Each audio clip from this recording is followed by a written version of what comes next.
जय राधा माधव जय कुंज बिहारी जय राधा माधव जय Kunj Bihari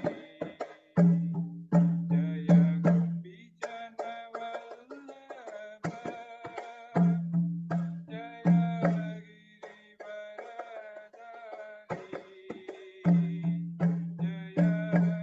Girivardhari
Hare Krishna, Krishna Krishna, Hare Hare, Hare Rama, Rama Rama, Hare Hare, Hare Krishna, Krishna Krishna, Hare Hare, Hare Rama, Rama Rama, Hare Hare. Hare Krishna, Krishna Krishna, Hare Hare, Hare Ram, Ram Hare Hare, Hare Krishna, Krishna Krishna, Hare Hare, Hare Ram, Ram Hare Hare, Hare Krishna, Krishna Krishna, Hare Hare, Hare Ram, Ram Hare Hare, Hare Krishna, Krishna Krishna, Hare Ram, Ram Hare Hare, Krishna, Krishna Krishna, Hare Hare, Hare Rama, Rama Rama, Hare Hare, Hare Krishna, Krishna Krishna, Hare Hare, Hare Rama, Rama Rama, Hare Hare. Jaya Prabhupada, Jaya Prabhupada, Jaya Prabhupada, Jaya Prabhupada, Jaya Guru Deva, Jaya Guru Deva, Jaya Guru Deva, Shila Guru Deva, Nitai Gaur Hari Bol, Hari Bol, Hari Bol, Nitai Gaur Hari Bol, Nitai Gaur Hari Bol, Hari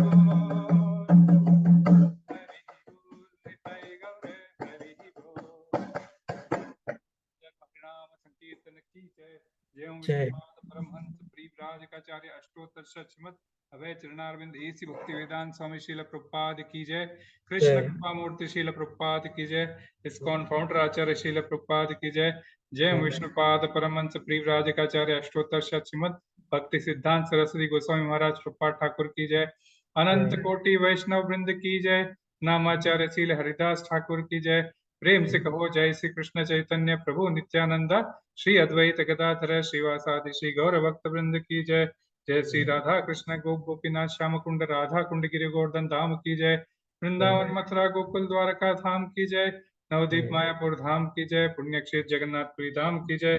Ganga माई की जय। यमुना माई की जय। भक्ति देवी की जय। तुलसी महारानी की जय।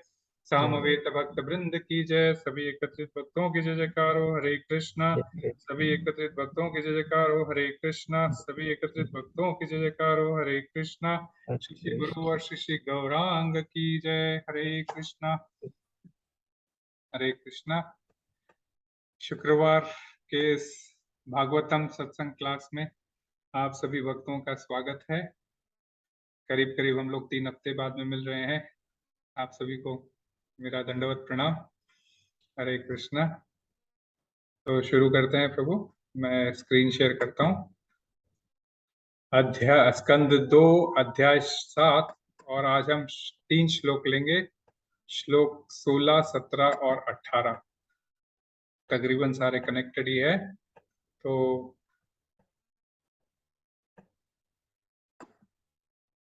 ओम नमो भगवते वासुदेवाय। ओम नमो भगवते वासुदेवाय। ओम नमो भगवते वासुदेवाय। नारायणं नमस्कृत्य नरं चैव नरोत्तमं देवीं सरस्वतीं व्यासं ततो जयमुदीरये। नष्टप्रायेषु भद्रेषु नित्यं भागवत सेवया भगवती उत्तम श्लोकैर्भक्तिर्भवति नैष्ठिकीम्। कृष्णाय वासुदेवाय देवकी नंदनाय च नंदगोपकुमाराय गोविन्दाय नमो नमः। गोविन्दाय नमो नमः। नमः पंकजनाभाय नमः पंकजमालिने नमः पंकजनेत्राय नमस्ते पंकजांग्रे। हरे कृष्णा। स्कंद 2 अध्याय 7 और श्लोक क्रमांक 16। श्रुत्वा हरिस्तामरणार्तिमप्रमेयश्चक्रायुधपतगराजभुजादिरूढः चक्रेण नक्रवदनं विनिपाट्य तस्मात् हस्ते प्रगृह्य भगवान् कृपयोज्जहार। श्रुत्वा हरिस्तामरणार्तिमप्रमेयश्चक्रायुधपतगराजभुजादिरूढः चक्रेण नक्रवदनं विनिपाट्य तस्मात् हस्ते प्रगृह्य भगवान कृपयोज्जहारः। कोई एक बार रिपीट करेगा? हरे कृष्णा। कोई करना चाहेगा? हरे कृष्ण। हरे कृष्ण। यस। श्रुत्वा हरिस्तामरणार्तिमप्रमेय चक्रायुधपतगराजभुजादिरूढ चक्रेण नक्रवदनं विनिपाट्य तस्मा हस्ते प्रगत्य भगवान् कृपयोज्जहार। हरे कृष्णा। तो श्रुत्वा हरे यस कृष्ण प्रभु। प्रभु। यस प्रभु। श्रुत्वा हरिस्ता परिमार्थ प्रमेय चक्रा युधा पतगराजधूयरूढ चक्रेण नक्रव्रदन निपिष्ट तस्मा दस्ते प्रमूढ़ा भगवान कृपा जार। सॉरी प्रभु, मेरे इसमें बहुत छोटा दिख रहा है इसलिए बराबर पढ़ने को अच्छा, मिल कोई बात रहा नहीं है। प्रभु। अनुवाद तात्पर्य भाई इसी भक्ति वेदांत स्वामी श्रील प्रभुपाद के द्वारा श्रील प्रभुपाद की जय। हाथी की पुकार सुनकर श्री भगवान को लगा कि उनकी अविलंब सहायता की आवश्यकता उन्हें अविलंब सहायता की आवश्यकता है, क्योंकि वह घोर संकट में था। तब पक्षीराज गरुड़ के पंखों पर आसीन होकर भगवान अपने आयुध चक्र से सज्जित होकर वहां पर तुरंत प्रकट हुए। उन्होंने हाथी की रक्षा करने के लिए अपने चक्र के से मगर के मुंह के खंड खंड कर दिए और हाथी के को सूंड से पकड़कर उसे बाहर निकाल लिया। तात्पर्य भाई इसी भक्ति वेदांत स्वामी श्रील प्रभुपाद के द्वारा श्रील प्रभुपाद की जय। ध्यान से सुनिए। भगवान वैकुंठ लोक में रहते हैं। कोई यह नहीं अनुमान लगा सकता कि यह लोक कितनी दूर स्थित है, किंतु ऐसा कहा जाता है यदि कोई वायुयान से या मन से उस लोक पर पहुंचना चाहे तो लाखों वर्ष तक यात्रा करने पर भी वहां नहीं पहुंच सकेगा। आधुनिक विज्ञानियों ने वायुयानों का आविष्कार किया है, परंतु वे भौतिक है, जबकि योगी मन रूपी यान से यात्रा करने का प्रयास करते हैं।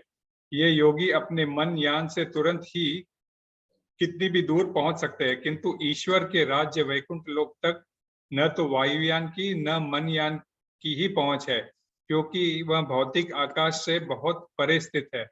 ऐसी स्थिति में भला हाथी की प्रार्थना उतनी दूर तक कैसे सुन पड़ी और भगवान तत्क्षण उस स्थान पर कैसे पहुंच गए? मानव कल्पना इन सब बातों की गणना संभव नहीं है। यह सब भगवान की अनंत शक्ति से ही संभव हो सका। इसीलिए भगवान को यहाँ अप्रमेय कहा गया है, क्योंकि सर्वाधिक बुद्धिमान मनुष्य का मस्तिष्क भी गणित की गणना से उनकी शक्तियों की कल्पना नहीं कर सकता। भगवान इतनी दूरी से भी सुन सकते हैं, खा सकते हैं और एक पल के अंतराल में सभी स्थानों में एक साथ प्रकट हो सकते हैं। ऐसे है भगवान की सर्वशक्तिमता। 17 और 18 भी लेते हैं। जायान गुणैर्वरजोऽप्यदिते सुतानां लोकान् विचक्रम इमां यतथादि यज्ञ क्षां वामनेन जगृहे त्रिपदच्छलेन यञ्छामृते पतिचरन् प्रभुभिर्न चाल्य जायान् गुणैर्वरजोऽप्यदिते सुतानां लोकान् विचक्रम इमां यतथादि यज्ञः क्षां वामनेन जगृहे त्रिपदच्छलेन याञ्छामृते पतिचरन् प्रभुभिर्न चाल्य। कोई एक जना रिपीट करेंगे। हरे कृष्ण। हरे कृष्ण प्रभु। यस प्रभु। ज्यायान् गुणैर्वरजोऽप्यदिते सुतानां लोकान् विचक्रम इमान् यदथाथि यज्ञः क्षमां वामनेन जगृहे त्रिपदच्छलेन याच्चामृते पथि चरण प्रभुभिर्चाल्यः। हरे हरे कृष्ण। कृष्ण। हरे कृष्ण। अनुवाद तात्पर्य भाई ऐसी भक्ति वेदांत स्वामी श्रील प्रभुपाद के द्वारा। श्रील प्रभुपाद की जय। भगवान समस्त भौतिक गुणों से परे होते हुए भी अदिति के पुत्रों आदित्यों के गुणों से कहीं बढ़कर थे। वे अदिति के सबसे कनिष्ठ पुत्र के रूप में प्रकट हुए और क्योंकि उन्हें ब्रह्मांड के समस्त ग्रहों को पार किया, अतः वे पूर्ण पुरुषोत्तम भगवान है। उन्होंने 3 पग भूमि मांगने के बहाने से बलि महाराज की सारी भूमि ले ली। उन्होंने याचना इसीलिए की क्योंकि बिना याचना के संन्यास सन्मार्ग पर चलने वाले से कोई उसकी अधिकृत संपत्ति नहीं ले सकता। तात्पर्य, बलि महाराज तथा उनके द्वारा वामन देव को दान दिए जाने की कथा श्रीमद् भागवतम के 8वें स्कंद में वर्णित है। बलि महाराज ने अपने बल से ब्रह्मांड के समस्त लोगों को जीत लिया था। कोई भी राजा अपने पराक्रम से अन्य राजाओं को जीत सकता है और ऐसा अधिपत्य अधिकृत समझा जाता है। अतः बलि महाराज के पास ब्रह्मांड की सारी भूमि आ गई और वे ब्राह्मणों को उदारता पूर्वक दान देने लगे। फलतः भगवान ने ब्राह्मण भिक्षुक का वेश धारण किया और बलि महाराज से 3 पग भूमि मांगी। भगवान तो सभी वस्तुओं के स्वामी है, अतः वे चाहते तो बलि महाराज की सारी भूमि ले सकते थे, किंतु उन्होंने ऐसा नहीं किया क्योंकि बलि ने यह सारी भूमि राजा के अधिकारों के अनुसार प्राप्त की थी। जब भगवान ने बलि महाराज से इतना तुच्छ दान मांगा तो बलि के गुरु शुक्राचार्य ने इस प्रस्ताव का विरोध किया, क्योंकि उन्हें पता था कि भिक्षुक रूप में वामन विष्णु ही थे। जब बलि महाराज को पता चल गया कि भिक्षुक विष्णु ही है तो उन्होंने अपने गुरु की आज्ञा की परवाह न करते हुए मांगी गई भूमि तुरंत ही दान में देना स्वीकार कर लिया। इस समझौते के अनुसार भगवान वामन ने ब्रह्मांड की सारी भूमि पहले 2 पगों से ही नाप ली और बलि महाराज से अपना तीसरा पग रखने के लिए भूमि मांगी। बलि महाराज ने अपने मस्तक पर उनका तीसरा पग रखे जाने का में प्रसन्नता व्यक्त की। इस प्रकार अपने पास जो कुछ था उसे बलि महाराज ने खोया नहीं, वरन भगवान से आशीर्वाद प्राप्त किया कि वह उनका नित्य साथी और द्वारपाल बनकर उनके साथ रहे। अतः भगवान के लिए सर्वस्व अर्पित करके मनुष्य कुछ भी नहीं खोता, वरन सब कुछ प्राप्त करता है, जिसकी अन्यथा उसे कोई आशा नहीं रहती। श्लोक 18 भी ले लेते हैं, इसी 17 से कनेक्टेड है वह भी। नार्थो बलेर युर्मुक्रमपाद शौच माप शिखा धृतवतो विविधाधिपत्यम यो वै प्रतिश्रुत मृतेन चिकीर्षदन्यत् आत्मानमंग मनसा हरये भीमेने। नार्थो बलेर यमुरुक्रमपाद शौच माप शिखा धृतवतो विविधाधिपत्यम यो वै प्रतिश्रुत मृतेन चिकीर्षदन्यत् आत्मानमंग मनसा हरये भीमेने। हरे कृष्ण। कोई एक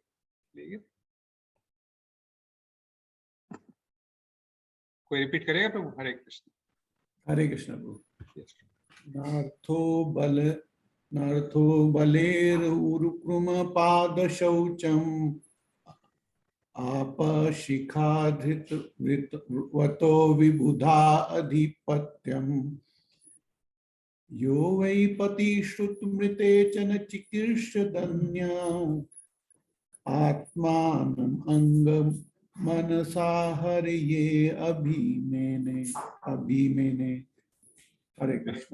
अनुवाद तात्पर्य वे इसी भक्ति वेदांत स्वामी श्रील प्रभुपाद के द्वारा श्रील प्रभुपाद की जय। अपने सिर पर भगवान के कमलपाद प्रक्षालित जल को धारण करने वाले बलि महाराज ने अपने गुरु द्वारा मना किए जाने पर भी अपने वचन के अतिरिक्त मन में अन्य कुछ धारण नहीं किया। राजा ने भगवान के तीसरे पद का पूरा करने के लिए अपना शरीर समर्पित कर दिया। ऐसे महापुरुष के लिए अपने बाहुबल से जीते गए स्वर्ग के साम्राज्य का भी कोई महत्व नहीं था। तात्पर्य ऐसी भक्ति वेदांत स्वामी श्रील प्रभुपाद के द्वारा श्रील प्रभुपाद की जय। बलि महाराज को इतना बड़ा भौतिक त्याग करने के बदले में भगवान की दिव्य कृपा प्राप्त करने से वैकुंठ लोक में स्थान प्राप्त हुआ था, जहां शाश्वत लोक की उतनी ही अथवा उससे भी अधिक सुविधाएं उपलब्ध थी। अतः बाहुबल से जीते गए स्वर्ग के साम्राज्य को त्याग करके उन्होंने कुछ खोया नहीं था। दूसरे शब्दों में, जब भगवान किसी की गाढ़ी कमाई को छीन कर बदले में शाश्वत जीवन के लिए अपनी दिव्य भक्ति, आनंद तथा ज्ञान प्रदान करते हैं, तो इसे ऐसे शुद्ध भक्त पर भगवान की विशेष कृपा समझनी चाहिए। भौतिक संपत्ति चाहे कितनी भी मोहक क्यों न हो, कभी स्थायी नहीं हो सकती। अतः हरे कृष्णा।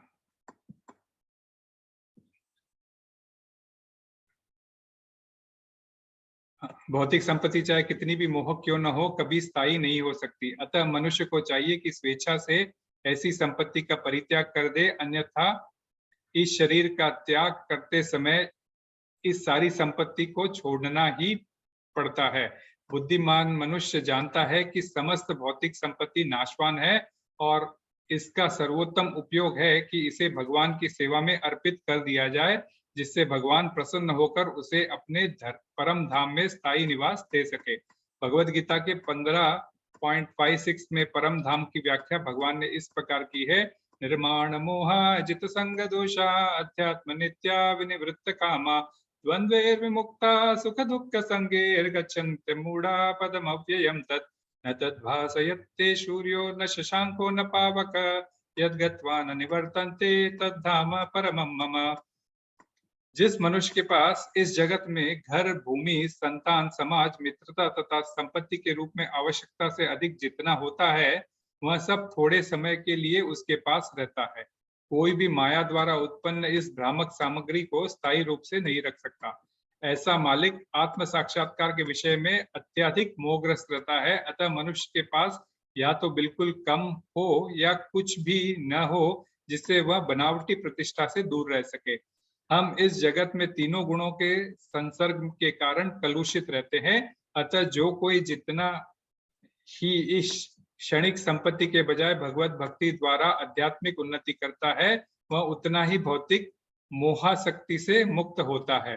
भगवान की इस अवस्था को प्राप्त करने के लिए मनुष्य को अपने आध्यात्मिक अस्तित्व तथा इसके स्थायी प्रभावों के विषय में पूरा विश्वास होना चाहिए। स्व अस्तित्व के स्थायित्व के विषय में सही ज्ञान प्राप्त करने के लिए स्वेच्छा से कम खाने का जीवन निर्वाह की आवश्यकता पूरी करने के लिए रखना चाहिए। मनुष्य को कृत्रिम आवश्यकताएं न उत्पन्न करके न्यूनतम से संतुष्ट रहना चाहिए।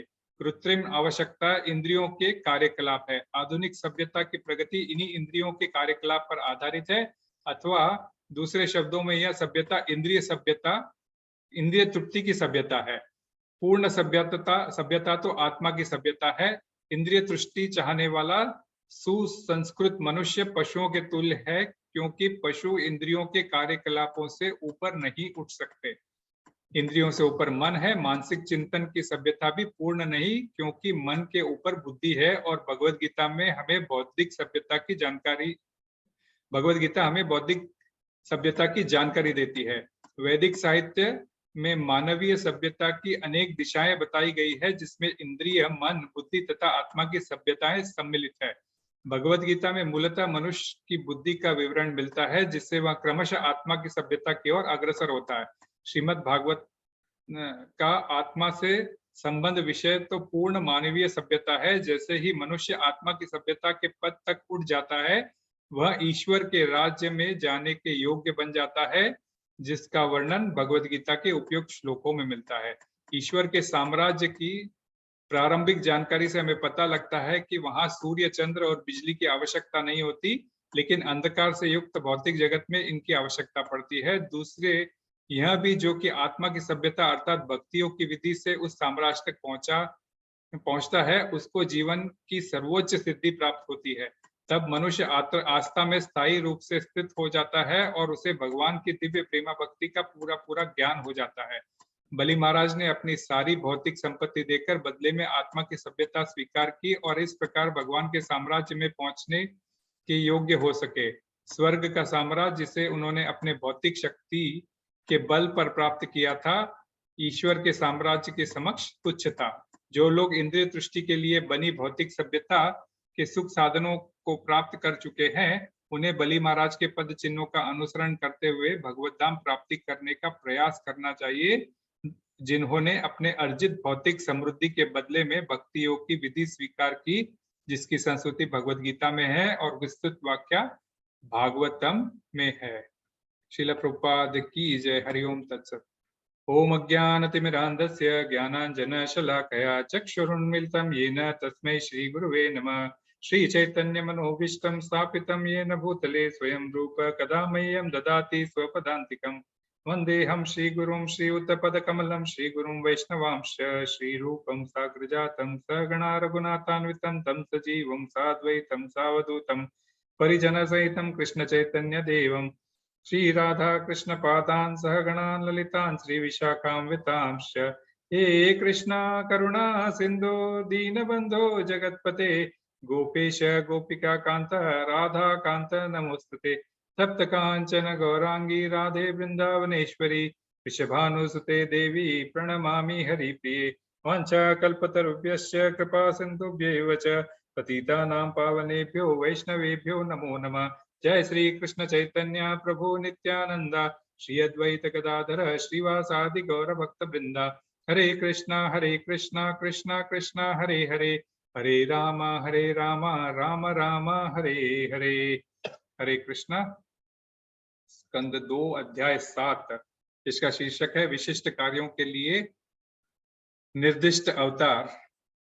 और हम इस अभी तक हमने अध्ययन किया है भगवान के विविध अवतारों का, जिनमें से सबसे पहले हमने वरादेव के बारे में सुना, फिर सुयज्ञ हरि के बारे में सुना, फिर देवहूति और कर्दम मुनि के पुत्र कपिल देव के बारे में जानकारी ली, फिर अत्रि के पुत्र दत्तात्रेय के बारे में, फिर 4 कुमार सनक, सनातन, सुनंदन और सनत कुमार के बारे में जानकारी ली, फिर नर नारायण ऋषि के बारे में, फिर ध्रुव महाराज का उद्धार कैसे वासुदेव के रूप में भगवान ने किया, फिर महाराज वेन के पुत्र पृथु महाराज के रूप में भगवान ने कैसे अवतार लिया, फिर ऋषभ देव के बारे में, फिर हैग्री अवतार के बारे में, फिर मत्स्य अवतार के बारे में, फिर कच्छप अवतार के बारे में, फिर नरसिंह अवतार, और फिर पिछली बार गजेंद्र का उद्धार कैसे भगवान ने नारायण के रूप में स्वयं प्रकट होकर किया।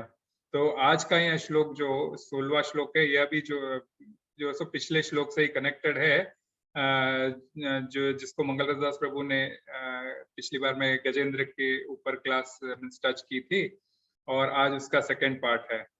तो थोड़ा सा रिकैप है, क्योंकि गजेंद्र हाथी जब सरोवर के जल में जब स्नान करने जाता है, तब उस पानी के भीतर एक मगरमच्छ रहता है जिसका नाम ग्राह नामक मगरमच्छ रहता है। वो गजेंद्र के पांव को पकड़ लेता है और दोनों ही बड़े ताकतवर होते हैं, और फिर उनके बीच में कई वर्षों तक युद्ध चलता है।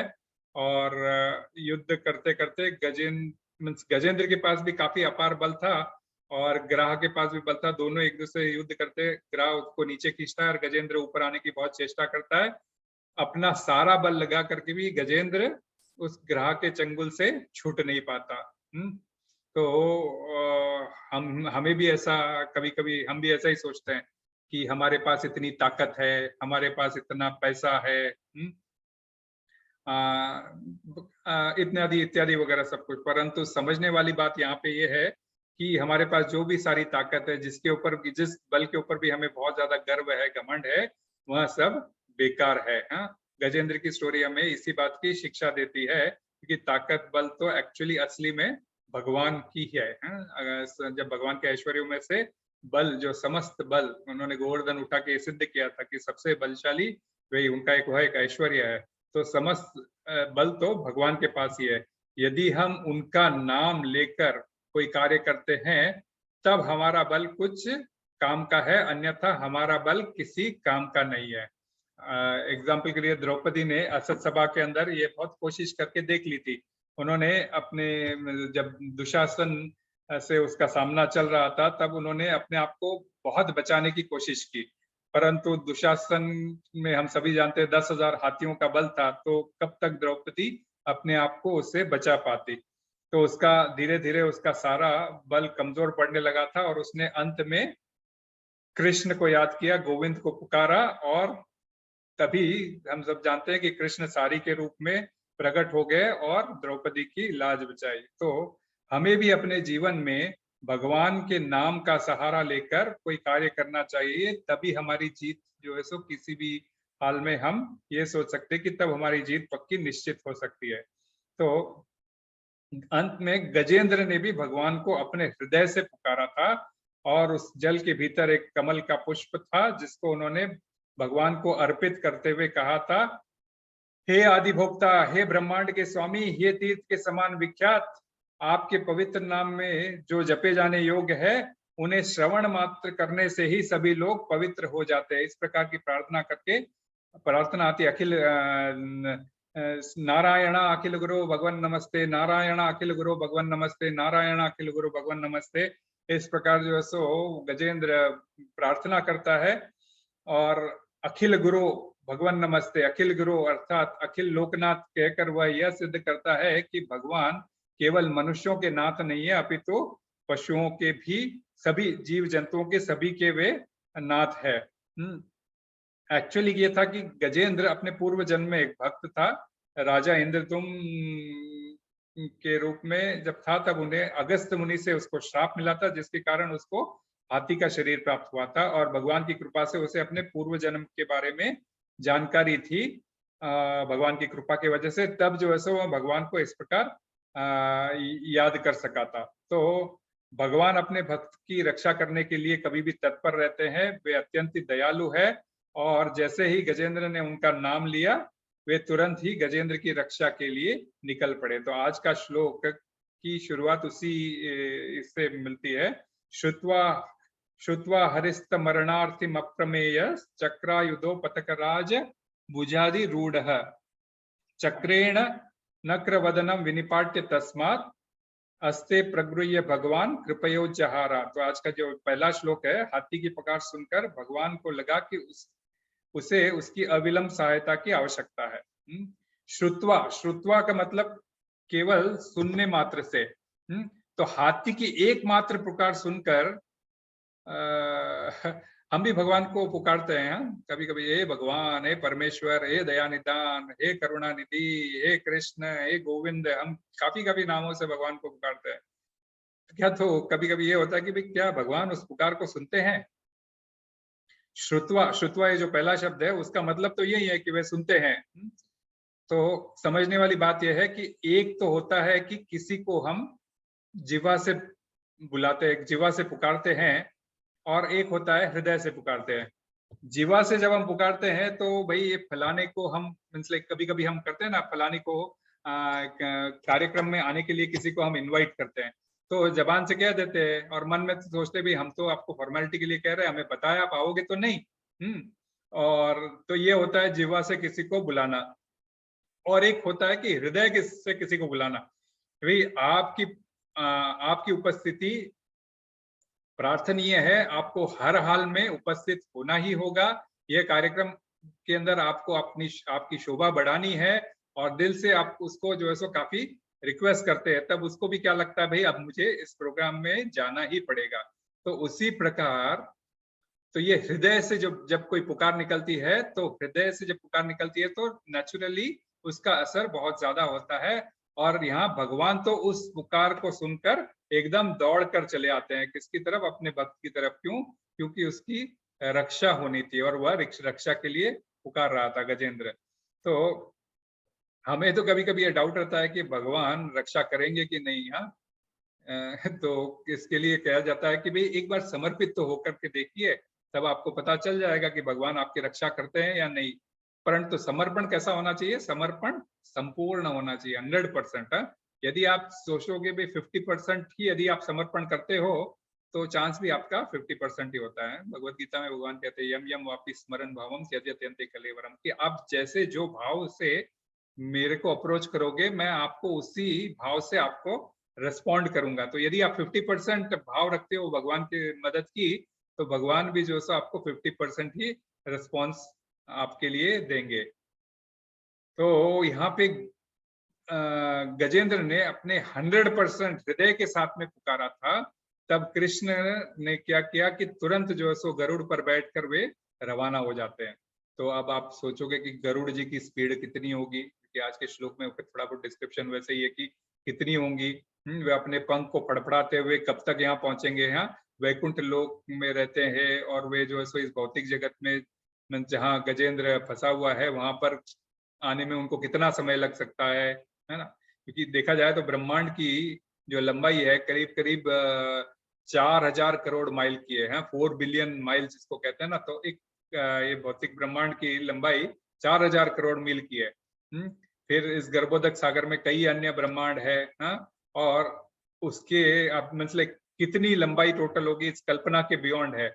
और ये जो सारे ब्रह्मांडों का ये भौतिक जगत मिलकर कितना है? 1/4 ऑफ दी स्पेस है। और शाश्वत जगत इससे 3 गुना है। तो शाश्वत जगत जो है सो इससे 3 गुना है। और उस जगत से गरुड़ पर सवार होकर ब्रह्मांड पर आना, तो उनकी गरुड़ की स्पीड क्या होगी? हाँ, इसलिए शिला प्रभुपाद तात्पर्य में लिखते हैं, मतलब एक सिंपल सी बात है, मतलब कि अगर आप मतलब 4000 करोड़ माइल, इसका मतलब है रफली 7000 किलोमीटर, 7000 करोड़ किलोमीटर। अब 700 किलोमीटर के घंटे से प्रति कोई अगर यान चले तो उसको कम से कम 10,000 करोड़ वर्ष लगेंगे। अब 10,000 करोड़ वर्ष तक कौन जीवित रहेगा? तो इसलिए शिला प्रभुपाद तात्पर्य में लिखते हैं, यदि कोई वायुयान या रॉकेट चलकर वैकुंठ लोक पहुंचना चाहे तो यह संभव नहीं है। लाखों वर्षों की यात्रा करके भी वह वहां नहीं पहुंच सकता। और योगी अपने मन से आज यहाँ हमने सोचा कि भाई मैं आज अमेरिका जाना चाहूँ और मैं आज नायग्रा फॉल्स में बैठा हूँ, तो मन से तो वह तुरंत पहुंच सकता है। तो मन से वो कुछ भी कल्पना कर सकता है, परंतु शिला प्रभुपाद लिखते हैं कि मन से भी वह वैकुंठ लोक तक जाने की क्षमता नहीं रख सकता, कि वहां जाके क्या होगा उसको वो भी पता नहीं लग सकता। तो इसीलिए भगवान गरुड़ देव पर बैठकर उस मन की गति से, क्योंकि मन से तो आप पहुंच जाओगे वैकुंठ ना, तो भगवान उस मन की गति से भी तेज चलते हैं। तो भगवान गरुड़ पर बैठकर निकल गए, तो भगवान को ऐसा लग रहा था भी गरुड़ आज तो बहुत धीरे चल रहा है। तो अब गरुड़ देव तो मन की गति से चल के भगवान को लेके आ रहे हैं, परंतु भगवान को लग रहा है उस मन की गति से जो चलने वाला गरुड़ है वह भी आज बहुत स्लो लग रहा है। और ऐसा वर्णन मिलता है कि भगवान गरुड़ से कूद गए, कूद कर वे जो है सो खुद पैदल निकलने लगते हैं। और ऐसा भी आता है कि गरुड़ को साथ में लेके उठा के खुद भागते हैं। तो इसका मतलब यह है कि भगवान की गति उस मन की गति से भी तेज चलने लायक उतनी जो है सो वे क्षमता रखते हैं, और अपने भक्त की रक्षा करने के लिए इसलिए वे तत्पर रहते हैं। तो श्री वैष्णव संप्रदाय में एक गीत में इसका वर्णन मिलता है कि गज की टेर सुनी रघुनंदन, गज की टेर सुनी रघुनंदन, गरुड़ छोड़ पग धारायण, गरुड़ छोड़ पग धारायण, चक्र सुदर्शन ग्रह कर काट्यो, चक्र सुदर्शन ग्रह कर काट्यो, गज के फंद चुड़ारायण, गज के फंद चुड़ारायण, श्रीमन नारायण नारायण नारायण। तो ये श्री संप्रदाय में ये गीत है, जिसका भी मत है कि गज की टेर सुनी रघुनंदन। तो जैसे ही गज ने आवाज लगाई अपने हृदय से, उनको भगवान ने सुना और गरुड़ छोड़ पग धारायण, तो मन की गति से जो गरुड़ तेज चल रहा था उसको भी छोड़ के भगवान खुद पैदल दौड़ पड़े। तो भगवान भक्त की पुकार सुनकर मन की गति से भी ज्यादा तेज पहुंचकर अब वहां जाकर वह सुदर्शन चक्र सुदर्शन ग्रह कर काट्यो, ग्रह सर काट्यो, तो ग्रह का सर काटते हैं और गज के फंद छुड़ारायण, तो अपने गज से गज के जो पैरों को जो ग्रह ने जो पकड़ लिया था, जकड़ लिया था, उसे चक्र से सुदर्शन से उसको काट कर उसके बंधन को उनसे मुक्त करते हैं। तो आज के युग में भी हम कोरोना नामक एक ग्रह के रूप में बंधे हुए हैं। इस धरती को कोरोना नामक ग्रह ने दबोच लिया था, है ना। लगभग 2 वर्षों तक हम लोग घर में ही बंधे रहे थे, किसी न किसी रूप में घर में ही बंधे रहे थे। हाँ, तो इसमें गलती किसकी है? गलती सरासर हम लोगों की है, क्योंकि वातावरण को दूषित हम लोगों ने किया था। हाँ, वातावरण में पहले कई पेड़ पौधे थे और उनको काट कुटा के हमने बड़ी बड़ी इमारतें खड़ी कर दी, और जो पेड़ पौधे जो हमारे को ऑक्सीजन देते थे उसकी कमी हो गई। कोरोना में हुआ ही था ना, अभी एक सिलेंडर वो कितने कितने हजारों रुपए में लोगों ने ले लेके घर पर उसकी व्यवस्था की थी। जो ऑक्सीजन फ्री में भगवान हमें देते हैं, हमें कितना पैसा दे दे के खरीदना पड़ा था। तो प्रकृति का ये प्रकृति का ये छेड़छाड़ मनुष्यों ने की थी प्रकृति के साथ में। कई जानवरों को मारा, काटा, खाया, जो कुछ भी इंसान ने प्रकृति के विरुद्ध जो भी छेड़छाड़ की, तो वह प्रकृति को समझ में नहीं आया और प्रकृति ने रिटर्न में कोरोना नाम का एक छोटा सा वायरस भेज दिया जो इंसानों को समझ में नहीं आया। तो कंप्यूटर के लैंग्वेज में हम कहते हैं ना, गीगो, गार्बेज इन और गार्बेज आउट, तो जो भया आप वही पाओगे। तो इस प्रकार प्रकृति का नुकसान कर कर हम इस प्रकार के आफत को हम मोल लेते हैं। अब भगवान कह रहे हैं तुम कितनी भी गलती क्यों न कर लो, लेकिन कितनी भी गलती आप क्यों न कर लो, यदि आप इस प्रकार की कितनी भी आप गलतियां क्यों न कर लो, आपने जस्ट थोड़ा सा सरेंडर होना है। यदि आप अपनी गलती स्वीकार कर लेते हो और भगवान को सरेंडर कर देते हो, तो भगवान इतने दयालु है कि वे मीन्स लाइक आपकी अवश्य रक्षा हेतु मन की गति से भी तेज चलकर आपके पास पहुंच सकते हैं। उनके पास ऐसी शक्ति है, इसीलिए उनकी शक्ति को उनको जो है कभी कभी अप्रमेय कहा गया। श्रील प्रभुपाद तात्पर्य में लिखते हैं अप्रमेय का मतलब उनकी शक्ति अविस्मरणीय। तो भगवान कभी कभी हमको डाउट होता है क्या भगवान इतनी मीन्स लाइक भगवान इतनी दूर बैठे बैठे क्या हमारी बात सुन सकते हैं? हाँ, क्या मीन्स लाइक हमारा जो ऑफर किया हुआ भोग क्या वह खा सकते हैं? और एक पल में क्या सभी के घरों में भोग लगता है 12 बजे 1 बजे, तो क्या सभी के घरों में क्या एक साथ खा सकते हैं? तो बिल्कुल भगवान ये सब कर सकते हैं, क्योंकि उनके पास इतना ऐश्वर्य है। एक जगह होते हुए भी सब जगह प्रकट हो सकते हैं। जैसे एक आसमान, जैसे छत के ऊपर अनेक 100 थालियां बिछा दी जाए और उसमें पानी भर दिया जाए, तो आसमान में जो एक सूर्य है वह सब आपके 100 के 100 थालियों में नजर आएगा। वही सूर्य आपको इंडिया में नजर आएगा, वही सूर्य हमारे बहरीन में भी नजर आएगा। तो उनके पास ऐसी शक्ति है। तो गजेंद्र की रक्षा के लिए भगवान ने यह सिद्ध किया कि उनकी शक्तियां अजीब है, जिससे उन्होंने अपने शक्तिमत्ता का इससे पूरा उनको परिचय दिया। तो गजेंद्र के लेसन से हमें यह सीखने मिलता है। अब हम दूसरे श्लोक पे आते हैं, जिसमें वामन अवतार का मीन्स लाइक 17 और 18 जो श्लोक है उसमें वामन अवतार, भगवान ने वामन अवतार का निर्दिष्ट अवतार क्यों लिया था उसके बारे में हमें चर्चा मिलती है। तो जायान गुणैर्वरसोऽप्यधिते सुतानां लोकान् विचक्रम इमां यदथादि दक्ष क्षां वामनेन जगृहे त्रिपदच्चलेन यांचामृते पतिचरन् प्रभुभिर्न्यचाल्य। तो ये जो श्लोक है 17वां, उसमें उसका तात्पर्य है कि भगवान समस्त भौतिक गुणों से परे होते हुए भी अदिति के पुत्रों आदित्यों के गुणों से कहीं बढ़कर थे। वे अदिति के सबसे कनिष्ठ पुत्र के रूप में प्रकट हुए, और क्योंकि उन्होंने ब्रह्मांड के समस्त ग्रहों को पार किया था, अतः वे पूर्ण पुरुषोत्तम भगवान है। उन्होंने 3 पग भूमि मांगने के बहाने बलि महाराज की सारी भूमि ले ली। उन्होंने याचना इसलिए की क्योंकि बिना याचना के सन्मार्ग पर चलने वाले से कोई उसकी अधिकृत संपत्ति नहीं ले सकता। तो बहुत ही इम्पोर्टेंट लेसन्स हमें मिलते हैं इस श्लोक के जरिए। तो इसीलिए हमारे लिए बहुत अच्छा इम्पोर्टेंट श्लोक है। तो देखा जाए तो भगवान समस्त गुणों से परे हैं, उसके बावजूद वे अदिति के सबसे छोटे वाले पुत्र के रूप में वामन बौना जो अवतार है हम बोलते हैं बौने वामन के रूप में वे आए, और आकर उन्होंने ब्रह्मांड के समस्त ग्रहों पर अपने को, जितना पूरा ब्रह्मांड था, उनको सबको जो है सो अपने पैरों से उन्होंने नाप लिया था। और कैसा नाप लिया था, वर्णन आता है दान के माध्यम से। तो कथा आप सभी जानते हो, वामन देव बलि महाराज के पास जाते हैं और 3 कदम पृथ्वी मांगते हैं। तो कोई कह सकता है कि भाई सब कुछ यदि भगवान का है तो फिर उन्हें मांगने की जरूरत क्या पड़ी? भाई ऐसा ही ले लिया होता, उन्हें मांगने की क्या जरूरत पड़ी? मांग रहे हैं इसका मतलब उनके पास कुछ नहीं था, इसीलिए वो जाके मांग रहे हैं। तो कई कई लोग जो है सो भौतिक लोग हमें यह आंसर देते हैं कि उनके पास सब कुछ है। तो ऐसा है कि आप लोग बोलते हो ऐसा है क्या? नहीं ना, ऐसा नहीं है, क्योंकि भगवान ने बोला था कि यदि तुम न्याय से कोई भी कर्म करते हो या वर्णाश्रम धर्म का पालन करते हो तो निश्चित तौर पर तुम मेरे पास आ सकते हो। अपना वर्णाश्रम धर्म निभाते हुए आप जो है सो मुझ तक पहुंच सकते हो। एक उदाहरण के तौर पर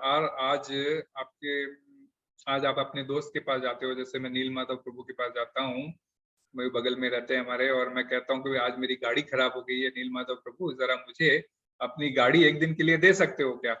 तो नील माधव प्रभु बोलेंगे मैं हाँ दे सकता हूँ, मैं आपकी मेरी गाड़ी लेके जाओ, और कहते हैं मैं तुम्हें कार दे रहा हूँ, इसे अपनी गाड़ी समझकर चलाना, है ना? तो अब तो बड़ी सावधानी से मैं खुद ड्राइव करूंगा और अपनी कार समझकर ही उसे चलाऊंगा, है ना?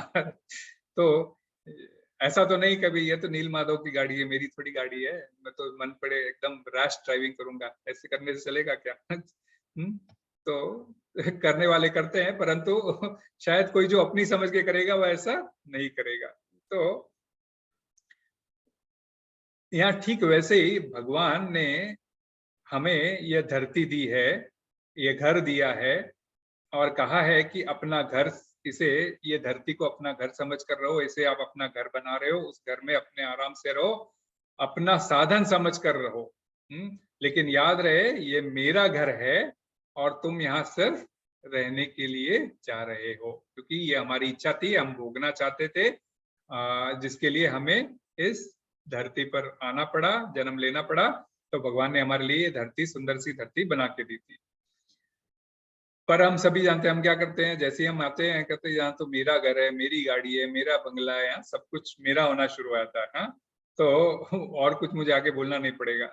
परंतु भगवान भगवद गीता के 3 अध्याय के 10वें श्लोक में कहते हैं, सह यज्ञ प्रजा सृष्ट्वा पुरोवाच प्रजापति अनेन प्रशविष्यध्वम् एष वो स्पृष्ट कामद्रुक्। अर्थात सृष्टि के प्रारंभ में ही समस्त प्राणियों के स्वामी विष्णु, अर्थात जैसी सृष्टि का प्रारंभ किया था, भगवान ने सभी के लिए, सभी मनुष्य तथा देवताओं के लिए यज्ञ को रच कर उनसे कहा तुम इस यज्ञ से सुखी रहो, क्योंकि इसके करने से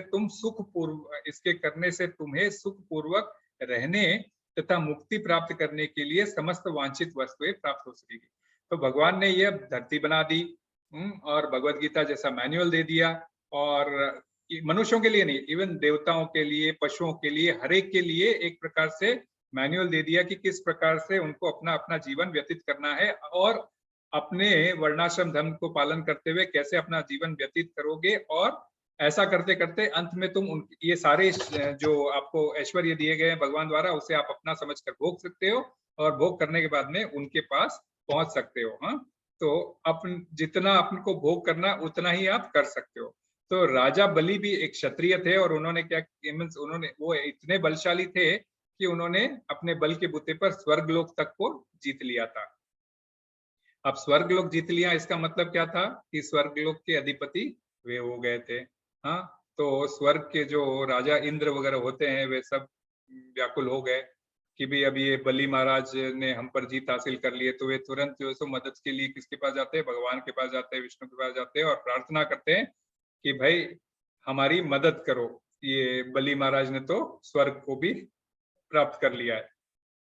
भगवान उनकी मदद करने के लिए उनको सांत्वना देते हैं और कहते हैं कि भी ठीक है, मैं जरूर आपकी मदद करूंगा। फिर भगवान सोचने लगते हैं, क्योंकि बलि महाराज ने यह राज्य तो बड़ा न्यायपूर्वक हासिल किया है, किसी को धोखा देकर तो किया नहीं है, बल्कि अपने बलबूते पर, क्षत्रिय जो अपने बल से जो हासिल कर सकता है, राजाओं के भांति उन्होंने हासिल किया है। तो फिर इससे ऐसे ही तो कैसे दंड दे सकूं, क्योंकि मैंने जो मैनुअल्स लिख के दिए हैं, बेस्ड ऑन दैट इसने जो क्षत्रिय धर्म का पालन है, बेस्ड ऑन दैट उसके बल पर उन्होंने स्वर्ग को तक हासिल कर लिया था। तो उन्होंने क्या किया, ये दान की विधि को अपनाया। तो दान की विधि क्यों अपनाया, इसके बारे में भी चर्चा करेंगे।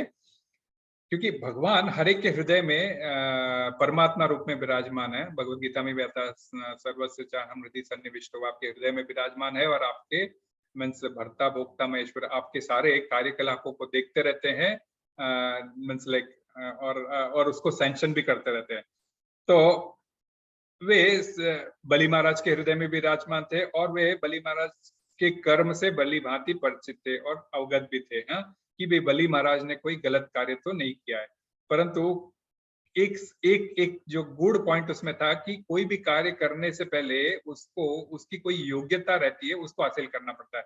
जैसे आपको डॉक्टर या इंजीनियर बनना है तो सबसे पहले क्या करना होगा, आपको एक उसकी एलिजिबिलिटी जो होती है ना, एमसेट एग्जाम होती है या एंट्रेंस एग्जाम होती है, वह लिख के आपको क्वालिफाई होना पड़ता है, उतने नंबर लाने होते हैं, तब जाके आपको उस सीट में आपका दाखिला हो सकता है। हाँ, बिना एंट्रेंस के आप जो है सो किसी को रिश्वत देकर, बैकडोर से डोनेशन देकर आप जो सो कोई सीट हासिल कर लेते हो, तो उससे आप क्या कर रहे हो, आप कोई जेन्युइन स्टूडेंट की सीट हड़प कर आप उसको उसके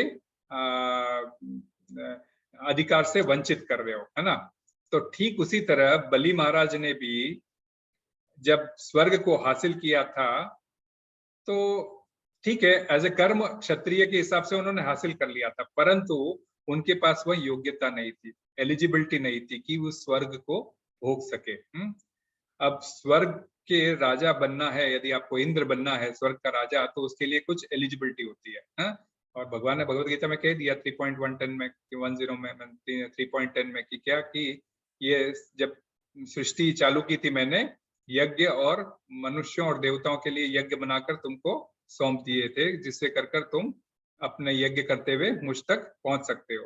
तो वैसे ही स्वर्ग में जाने के लिए आपको एक कुछ एलिजिबिलिटी थी। जैसे कोई आप 1000 यज्ञ करते हो, अश्वमेध यज्ञ करते हो, तो आप स्वर्ग के राजा बनने के लिए आप एलिजिबल हो सकते हो। तो इस प्रकार की एलिजिबिलिटी नहीं थी बलि महाराज के पास।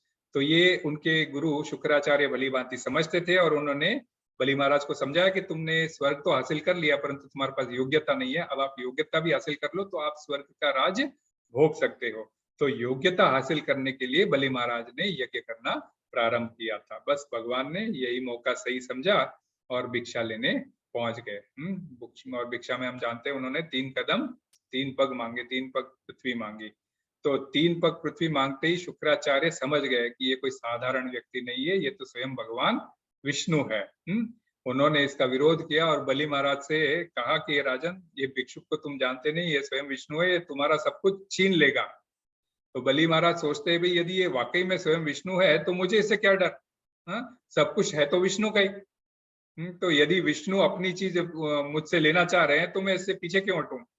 तो ऐसा कहकर उन्होंने अपने गुरु का जो आदेश था उसको उन्होंने त्याग दिया और वामन देव को 3 पग देने के लिए उन्होंने वे रेडी हो गए, उन्होंने संकल्प देने के लिए तैयार हो गए। संकल्प देने से पूर्व वे उससे कहते हैं वामन देव से कि भाई 3 पग पृथ्वी से क्या होगा, हे ब्राह्मण देव, आप इससे कुछ ज्यादा मांग लीजिए, मेरे पास बहुत कुछ है देने के लिए, तो क्योंकि मैंने स्वर्ग तक हासिल कर लिया है। तो वामन देव कहते हैं, भाई ब्राह्मण को अपने जरूरत से ज्यादा मांगना नहीं चाहिए, मेरी जरूरत इतनी है, यदि मैं अपने जरूरत से ज्यादा मांगता हूं तो मैं अपने प्रोफेशन के साथ में गलत करता हूं। तो ये ब्राह्मणों के लिए, हम सभी के लिए एक बहुत जरूरी संदेश है।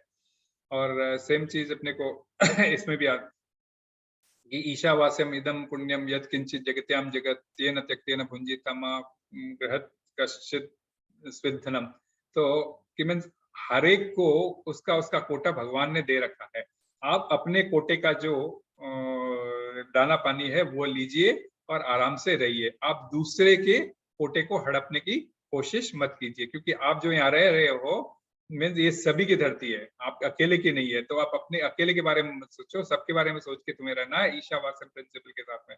तो ब्राह्मण का वन ऑफ द प्रिंसिपल ये होता है कि उसको जितनी जरूरत है, शरीर का गुजर बसर करने के लिए जितनी जरूरत है उतना ही मांगना चाहिए। तो वामन देव उसी हिसाब से उनको आदेश देते हैं और फिर वे संकल्प लेते हैं कि 3 पग भूमि। तो बलि महाराज देने के लिए रेडी हो जाते हैं। और संकल्प लेने के बाद वामन देव अपना आकार बढ़ाना शुरू करते हैं। एक पग जो है सो पूरे ब्रह्मांड को नाप लेते हैं, पूरी धरती पे, जिसमें पाताल लोक भी शामिल हो जाते हैं। दूसरा पग ऊपर उठाते हैं, ब्रह्मलोक तक उठाते हैं, और उसके आगे जो कवरिंग होता है, इस ब्रह्मांड का जो कवरिंग होता है, उसके ऊपर जो कारण जल का जो सागर होता है, तो ऊपर से उनके अंगूठे से एक छिद्र हो जाता है, जहां से कारण सागर का पानी अंदर आ जाता है, और वहीं पर ब्रह्मलोक में बैठे ब्रह्मा जी रहते हैं।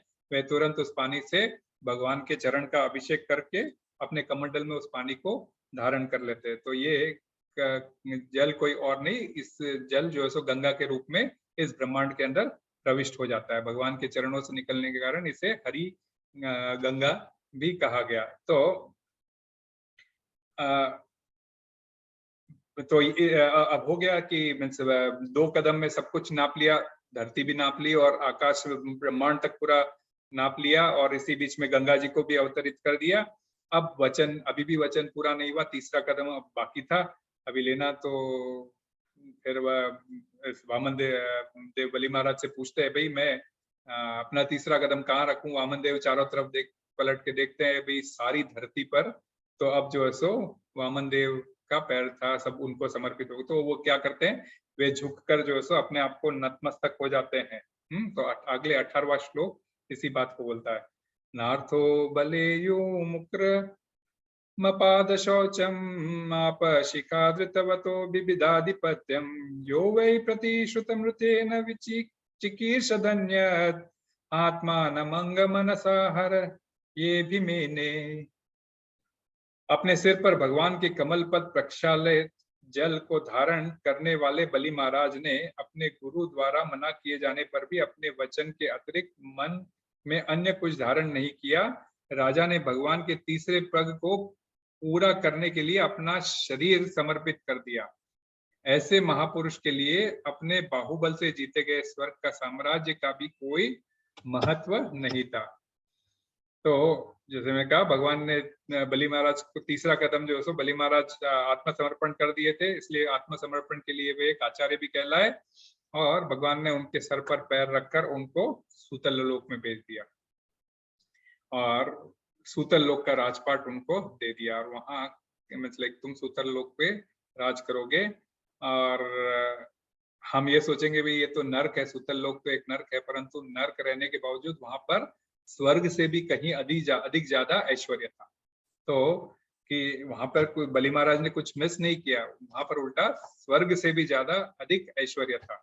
और इस प्रकार बलि महाराज ने कुछ खोया नहीं, अभी तो भगवान का आशीर्वाद ही पाया। उनके चरण कमल का आशीर्वाद, भगवान के चरण कमल अपने मस्तक पर पड़ना, ये बहुत बड़ा आशीर्वाद है।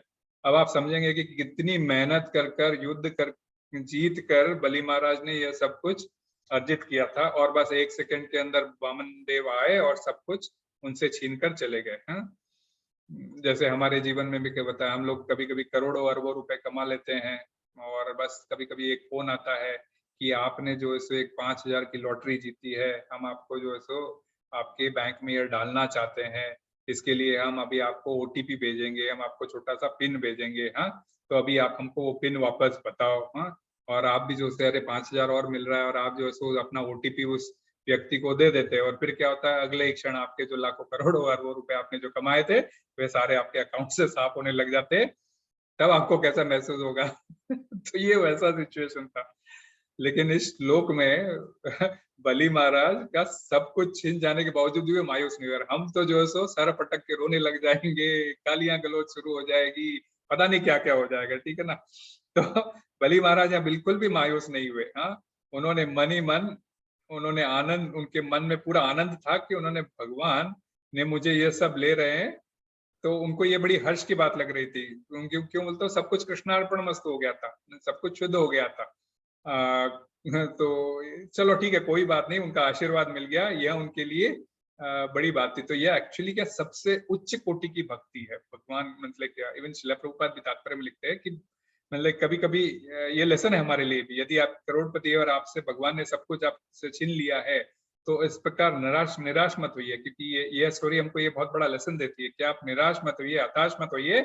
आप ये समझिए कि भगवान ने आपसे कुछ करवाना चाह रहे हैं जिसमें इन पैसों की आपकी कोई जरूरत नहीं है।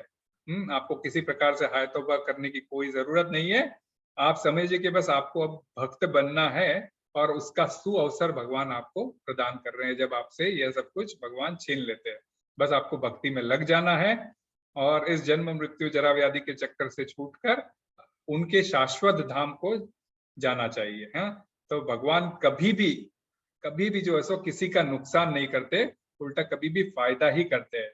परंतु यह हमें समझ नहीं आता है और हम जो है सो बेकार का विधवा विलाप करने लगते हैं। कभी कभी हम बोलते हैं ना कि फालतू बेकार में रोना शुरू कर देते हैं। तो जैसे बलि महाराज ने सब कुछ खो दिया, परंतु भगवान ने क्या किया? भगवान ने उसको जितना भी लिया था उससे बहुत कुछ ज्यादा दिया। सूतल लोक तो राज दिया ही दिया, मैंने अभी बोला सूतल लोक तो दिया ही दिया, परंतु इसके अलावा क्या हुआ कि वे स्वयं उनके द्वारपाल बन गए। वे स्वयं उनके द्वारपाल बन गए हैं। अब द्वारपालक स्वयं जब भगवान हो तो फिर सूतल लोक में यदि कोई राक्षस और भी रहते हैं तो फिर उनका क्या डर? एक हिसाब से वे अजय हो गए ना।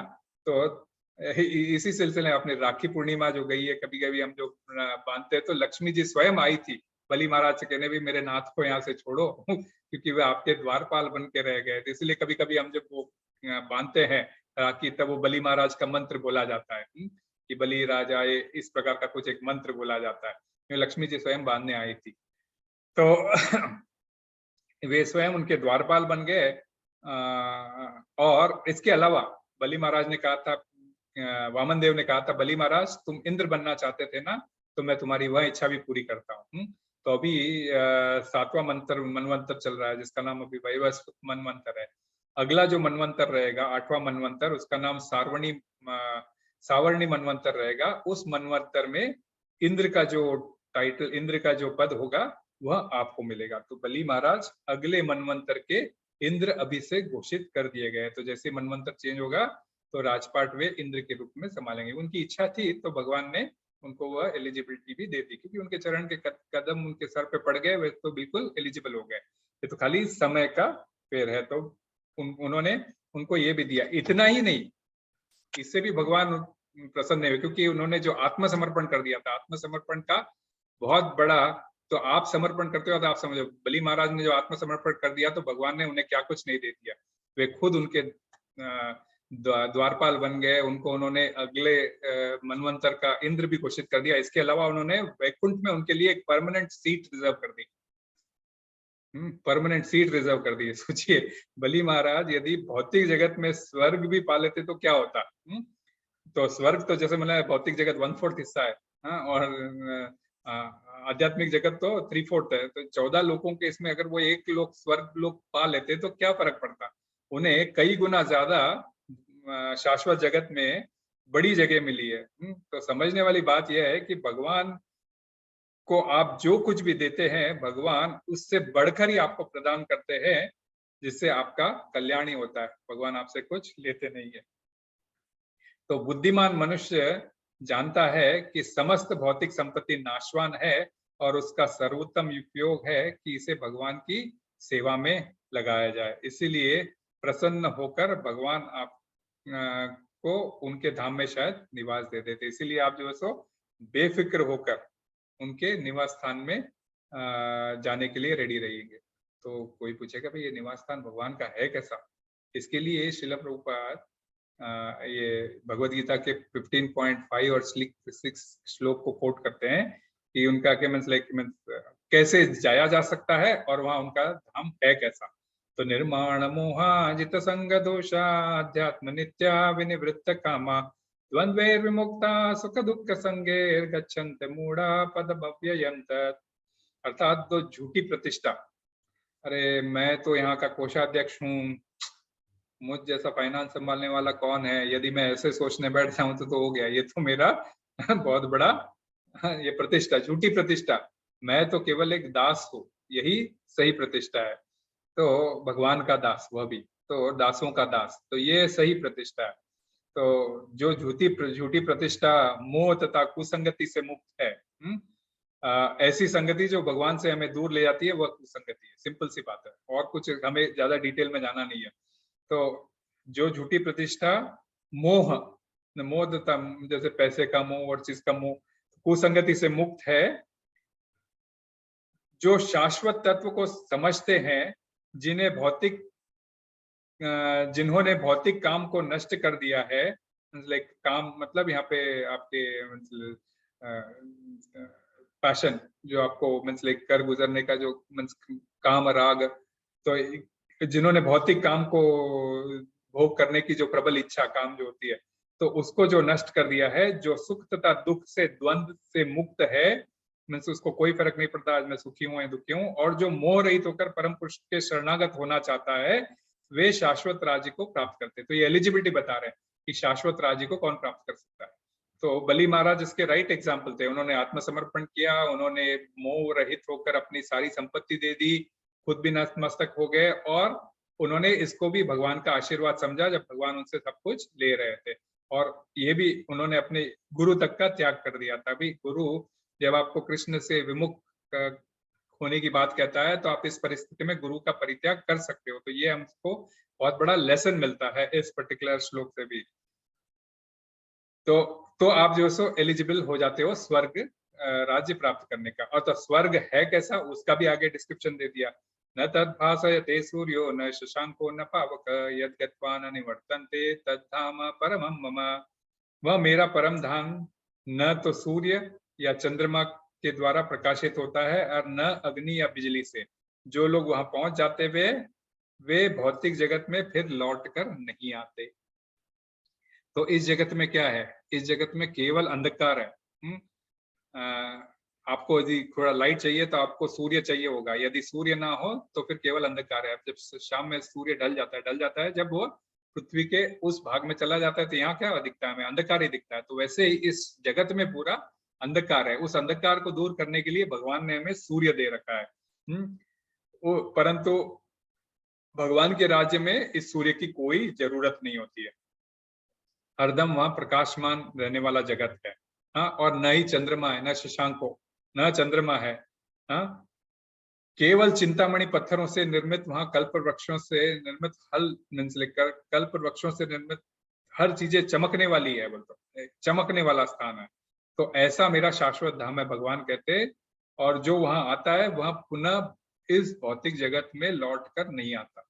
तो अपना डेस्टिनेशन हमें भगवत धाम ऐसे रखना चाहिए, क्योंकि वहां जाने के बाद वापस यहाँ आना नहीं है। यह भगवत गीता में भगवान स्वयं अपने मुख से उद्घोषित करते हैं। अब आजकल लोग कहते हैं आपको सिर्फ आज ही में जीना है, जो भी जीना है ये पल है, और कोई आगे पल नहीं है, जी भर के जी ले यहाँ इसी में। तो यानी कि मैं सब कुछ बोलते कि आज वर्तमान इंपॉर्टेंट है, भूत और भविष्य किसने देखा है। हाँ? तो ये हमें किस काम का। तो मूर्ख लोग ये नहीं जानते कि कलयुग में केवल भूतकाल और भविष्य काल है। हाँ? वर्तमान काल तो है ही नहीं। क्यों? क्योंकि अभी एक क्षण पूर्व भूतकाल हो गया और एक क्षण बाद आने वाला वर्तमान काल है। जो भविष्य गुजर गया वह तो वापस आपको आने वाला है नहीं, और जो भविष्य का क्षण आने वाला है उसमें आपको पता नहीं आप जिएंगे या नहीं।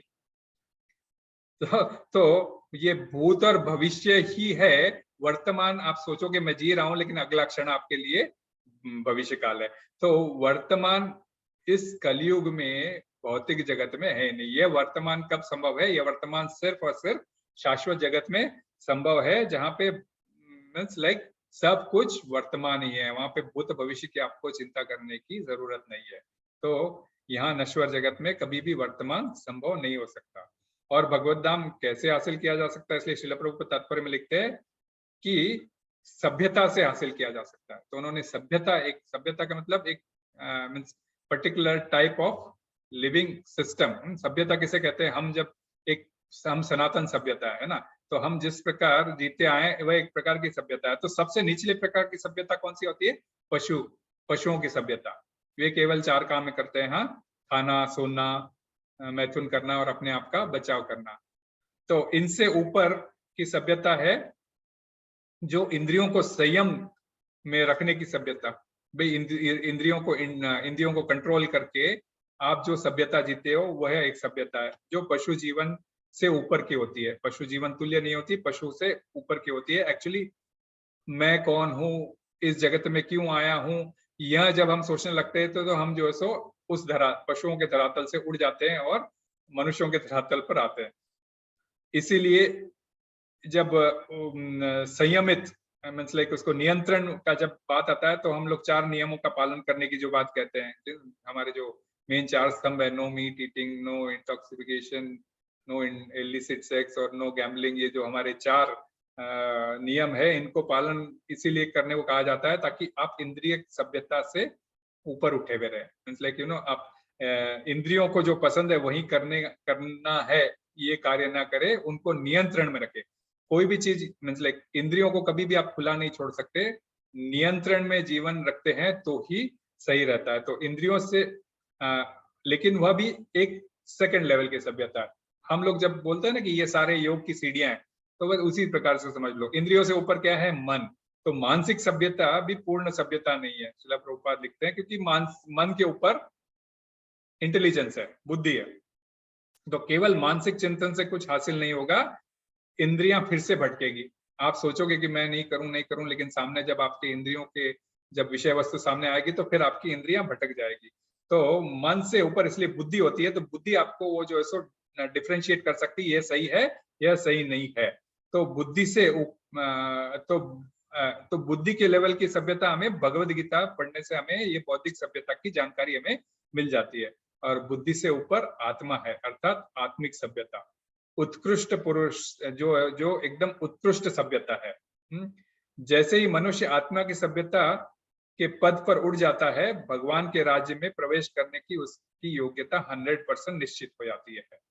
जैसे कि बलि महाराज ने स्वीकार किया था आत्मा की सभ्यता, तो बलि महाराज की ये जो सभ्यता थी, आत्मा की सभ्यता थी, श्रील प्रभुपाद लिखते हैं। तो स्वर्ग का साम्राज्य जिसे उन्होंने अपने भौतिक शक्ति से हासिल किया था, वैकुंठ जगत के आगे वह पूरा तुच्छ हो गया। हाँ, तो हमें भी यही सीख लेनी चाहिए कि जिसने इंद्रिय तुष्टि के भौतिक सुख साधनों को प्राप्त किया है, उन्हें बलि महाराज के पद चिन्हों का अनुसरण करते हुए भगवत धाम प्राप्त करने का प्रयास करना चाहिए। और भक्ति योग इस विधि में जो भगवद गीता ने हमें दी है, ये जो भक्ति योग जो विधि है, ये सबसे उत्तम विधि है। और भागवतम जिसकी डिटेल में व्याख्या करता है, हम जो भागवतम एक स्टोरी पढ़ रहे हैं, यह सब जो है भक्ति योग की डिटेल व्याख्या है। तो इसमें कोई संशय नहीं है। इसीलिए भक्ति में आप जब जुड़े रहोगे तो ऑटोमेटिकली एक दिन ऐसा आएगा कि आप डेफिनेटली भगवान के धाम जाने के लिए एलिजिबल हो जाओगे, और भगवान स्वयं आपको रिसीव करने के लिए तत्पर बैठे रहते हैं। तो इसी के साथ मैं यहाँ पे अपनी वाणी को विराम देता हूँ। किसी को कोई प्रश्न है या फिर कोई कुछ ऐड करना चाहता है मुझसे, मैंने कुछ छूट गया है, क्योंकि हो सकता है कि मैंने पूरा प्रिपेयर ना किया हो, लेकिन कुछ अगर मैसेज मैंने देना अगर मुझसे छूट गया है तो आप लोग, मैं वरिष्ठ हमारे शिक्षा गुरु और है, मैं उनसे रिक्वेस्ट करूंगा कि इसके लिए मुझे आप ये करे, कुछ अगर रह गया है तो। हरे कृष्णा। अन्यथा फिर हम श्रील प्रभुपाद लीलामृत को पढ़ेंगे। हरे कृष्ण। किसी का कोई प्रश्न है तो आप पूछ सकते हैं।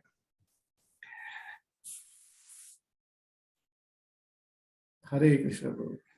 हरे हरि बोल प्रभु। हरे कृष्ण। आनंद प्रभु भैया। अच्छा है, किसी को कुछ कहना है, किसी का कुछ पूछना है प्रभु जी से तो आप पूछ सकते हैं, नहीं तो प्रभुपाद लीलामृत का भी आनंद लिया जाए। नील माधव प्रभु कुछ पूछना है मेरे ख्याल से। Hare Krishna Prabhu, Danvat Pranam. Very wonderful class Prabhu, too much things to take home. Thank you very much for enlightening. प्रभु जी, प्रश्न ये है कि तो भगवान ने बलि महाराज को सूतर लोक में नीचे क्यों भेज दिया? उनसे कुछ मतलब पाप हुआ था, गुनाह हुआ था, उनको कुछ वहां सफरिंग करके फिर उनको, जैसे आपने बताया नेक्स्ट कल्प में वो इंद्र बनेंगे, ये सब। तो व्हाट वाज द रीजन कि वो पहले वो स्तर पर चले गए नीचे सूतर लोक में? बहुत अच्छा प्रश्न प्रभु, क्योंकि सभी अमेरिका से अभी जो ओणम फेस्टिवल आ रहा है, इसी का ही प्रतीक है, जो भगवान ने वामन देव को सूतल लोक भेज दिया था। इसके साथ मैं ये बोलना भूल गया था कि उन्होंने एक दिन अपने लोगों के बीच आने का उनको परमिशन भी दिया था कि इस वर्ष में एक दिन के लिए आप अपने मित्रों, अपने घर वालों के पास आके मिल सकते हो, और उनको देख के उनको वापस वो ऐश्वर्य वगैरह अपने देख के प्रदान करके आप जा सकते हो। तो सूतल लोक क्यों भेज दिया प्रभु? ये इंपॉर्टेंट बात है कि हम जैसे सोचते हैं कि सूतल लोक का ये जो पाताल है कोई किसी को ताड़ना देने के लिए है, वैसा नहीं है। क्योंकि इसमें बहुत क्लियर वर्णन आता है कि सूतल लोक में बहुत बड़ा ऐश्वर्य है। जस्ट एक ही बात थी कि जैसे मैंने बोला था ना कि भाई इसमें एलिजिबिलिटी का ही प्रॉब्लम था उनको। आप स्वर्ग भोगना चाहते हो परंतु स्वर्ग के लिए एलिजिबिलिटी है, भगवान ने जो मैनुअल्स बना के दिए हैं तो उसके अंदर आप स्वर्गवासी, हम जैसे स्वर्गवासी अलग बातें, परंतु स्वर्ग का कोई यदि हम पोस्ट हासिल करना चाहते हो तो उसके लिए आपको उतनी एलिजिबिलिटी करके आपको स्वर्ग हासिल करना चाहिए। जैसे एंट्रेंस एग्जाम, इसलिए मैंने वो एग्जांपल दिया था कि मेडिकल एंट्रेंस का जो लेते हैं, तो बलि महाराज ने वह नहीं किया था, वे स्वर्ग के एलिजिबल नहीं थे, उसके बावजूद उन्होंने अपने बाहुबल से एक्वायर किया था। तो एक कर्म करना एक अलग चीज है प्रभु, और उस कर्म के लिए आपके लिए एलिजिबिलिटी होना, मतलब आपको वो कर्म करने के लिए आप उसके लिए फिट हो या नहीं हो, वो भी एक इम्पोर्टेंट है। तो ये आप जैसे बैकडोर से एंट्री लेते हो आप एडमिशंस में, तो एक गलत कार्य है, आप किसी और का राज्य छीनना चाह रहे हो, मतलब किसी और की सीट छीनना चाह रहे हो। तो बलि बन के वह पहले राजा बनना चाहते थे, जो ऑलरेडी प्रेजेंट बलि का टाइम था, तो एक हिसाब से वह भगवान के नियमों के विरुद्ध था। तो इसीलिए एक उनको एक पनिशमेंट था कि भी थोड़े दिन तक आपको कहीं रहना पड़ेगा। मैं आपको, आपकी विश थी, आपने बिल्कुल अपने बलबूते पे हासिल किया था और आपकी इच्छा भी थी, और आपने आत्मसमर्पण करके मुझे प्रसन्न कर दिया, इसलिए मैं आपको राज्य तो दूंगा परंतु उसका समय आएगा तभी दूंगा। तो जब तक उनके लिए सूतल लोक, क्योंकि उन्होंने सारा लोक तो अपना ले लिया था, तो नीचे सूतल लोक में इवन स्वर्ग लोक से भी बहुत ज्यादा ऐश्वर्य, बहुत ज्यादा ऐश्वर्य, हम सोच नहीं सकते, स्वर्ग लोक से कई अधिक गुना ऐश्वर्य। तो वैसे जगह भेजा प्रभु, ऐसे नहीं कि उनको वहां पे ताड़ना मिले, जैसे पनिशमेंट नहीं, बट ये टाइम गैप है। तो जैसे बोलते हैं ना कि कृपा ही करते हैं कि भाई हो सकता है कब उनको स्वर्ग लोक में सीट उनकी ऑलरेडी रिजर्व है, लेकिन कब जाना होगा पता नहीं, लेकिन भगवान ने निश्चित कर दिया। Hare Krishna, thank Hare you very Krishna, much प्रभु। हरे तो इससे हमें भी प्रभु ये पता चलता है कि when we also think like immediately हम Yes. अगर भगवत धाम चले जाएंगे, it will be not possible प्रभु, इजंट इट? Yes, We प्रभु। might be going to some other planetary system, might be serving the Lord somewhere. हम कहीं भगवान को कोई दूसरे जगत में सेवा करके वहां शुद्धि होकर ही हम भगवत धाम जाएंगे, ऐसा yes, भी 100%। सभी जीव का हो सकता है ना? यस प्रभु, यस प्रभु, परंतु कर्म वापस इसी धरती पर ही होता है, जैसे वो आया था ना इसी धरती पर, जैसे वो स्वर्ग की एलिजिबिलिटी करने के लिए वो वापस उनको बलि महाराज को कर्म करने यहीं आना पड़ा था। ये सब यज्ञ वगैरह वो सब वहां बैठ के नहीं कर सकते थे, उसको यहाँ पे, यहाँ धरती पर ही आके उन्होंने यज्ञ करना था। तो वैसा ही है, तो हमारे लिए तो वापस इसी धरती से हम इस लोक से बाहर निकल सकते हैं। कुछ कुछ उच्च कोटि, जब इनके लिए तो बलि महाराज के लिए तो भगवान ने ओके सीट रिजर्व करके रख दिए, वो मनवंतर में वो इंद्र रहेंगे, वहां से उनको वापस ऊपर सीधा जाने का मौका मिल सकता है, परंतु हमें शायद अभी नहीं मिल सकता है। हमें तो अपना भगवान का पूरा भक्ति यहीं पे करके करते हुए अपने को जाना पड़ेगा। श्रीला प्रभुपाद ने आपने को ये दिया है प्रभु कि don't worry about it, even if you are, आप अपने उनके उन्होंने जो ये दिया है इंस्ट्रक्शंस दिए हैं, तुम उनको फॉलो करते हुए कृष्णा कॉन्शियसनेस में रहते हो, इस्कॉन से कनेक्टेड रहते हो, तो एक नहीं तो एटलीस्ट 3 जन्मों के अंदर मैं डेफिनेटली आपको सामने से डोर से नहीं हुआ तो भी बैक डोर से मैं एंट्री लूंगा। तो यदि आचार्य को ऐसा कह देते तो हरे कृष्ण प्रभु। अभी तो मैं इतना ही बोल सकता हूँ, इसके ऊपर मंगल दास प्रभु कुछ ऐड करना चाहे तो। हरि बोल, आपने सही अच्छा बोला, पढ़ा हुआ। और बाकी ये है कि भगवान लीला करते हैं, तो नहीं तो हम लोग बलि महाराज को कैसे जानते हैं, कृपा करी। तो बलि महाराज पे कृपा करी, इसीलिए तो फिर वो जो है महाजनों में से एक हो गए। यस, और वो जो है उसका उदाहरण हम आत्मसमर्पण के लिए वो जो है श्रेष्ठ भक्त हैं। और जहाँ तक ये है कि हाँ, वो जैसे प्रभु जी ने कहा कि जो लॉ है रूल के हिसाब से तो सही है कि हम कई जब उस शुद्ध स्तर तक जब तक हम नहीं पहुंचेंगे तब तक हमें यहीं या ऊपर नीचे आगे पीछे अल्टीमेटली सेवा के द्वारा ही हम वो पद प्राप्त कर सकते हैं। और इसीलिए जो है भक्त लोग, अगर हम जैसा देखते हैं उदाहरण, तो जो हमारे वैष्णव गीत हैं उसमें है, तो वो सिर्फ जो है भक्त का संग मांगते हैं। यस यस वो भक्त संग ही हमारी इस कॉन्शियसनेस को जो हमारी इंद्रिय तुष्टि की हमारे अंदर इतनी दृढ़ वो है और जो हम बार बार उधर जाते हैं, तो भक्त संग और नाम, तो भक्तों के संग में जब भगवान के नाम का जप करते हैं और सेवा में लगे रहते हैं, तो वो उससे जरूर प्यूरिफिकेशन, तो उसके ही द्वारा और उन गुरु आचार्यों की कृपा से ही अल्टीमेटली, अपनी क्षमता से तो हम नहीं जा सकते हैं। यस पर प्रभुपाद ने कहा है जो कि भाई 3 जन्म में या 1 जन्म में, वो भी अभी भी जो प्रभु वो जो आया था जो मैसेज, जो ये प्रभुपाद के, उसमें प्रभुपाद के शिष्य ने जो उन्होंने लिखा था अपनी पत्नी का, वो जो उनकी, यस प्रभु, हाँ, राधा राधा रानी का ना, वो जो हाँ राधा रानी का, यस यस पढ़ा था प्रभु मैंने भी।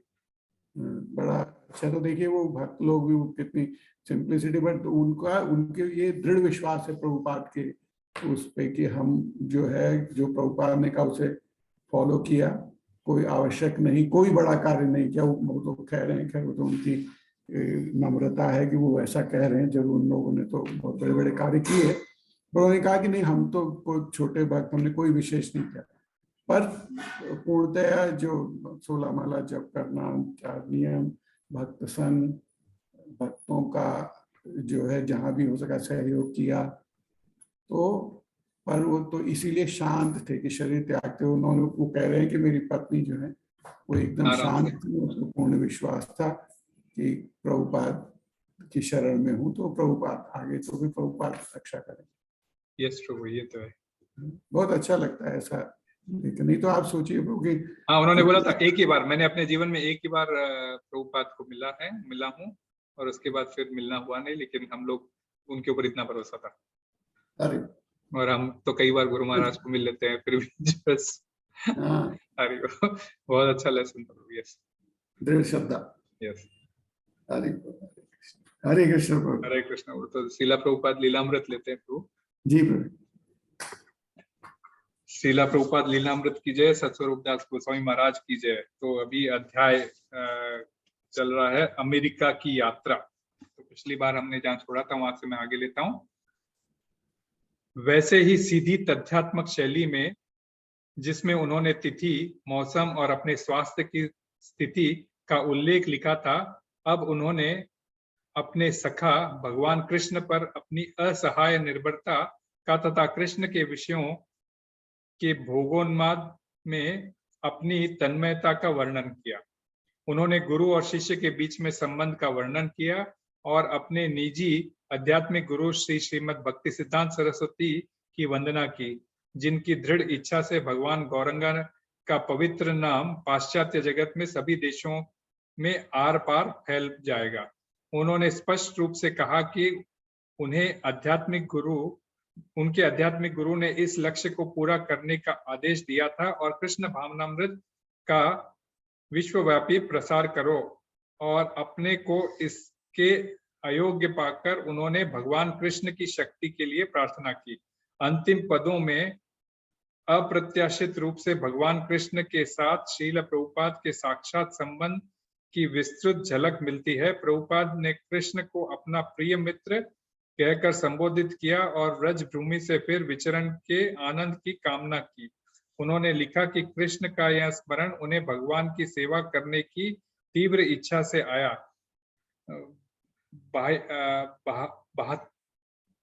बाह्यत श्रील प्रभुपाद बड़ी बेचैनी का अनुभव कर रहे थे। जहाज पर वे 1 महीना बिता चुके थे और उन्हें दिल के दौरे पड़ चुके थे और बार बार समुद्री बीमारी हो चुकी थी।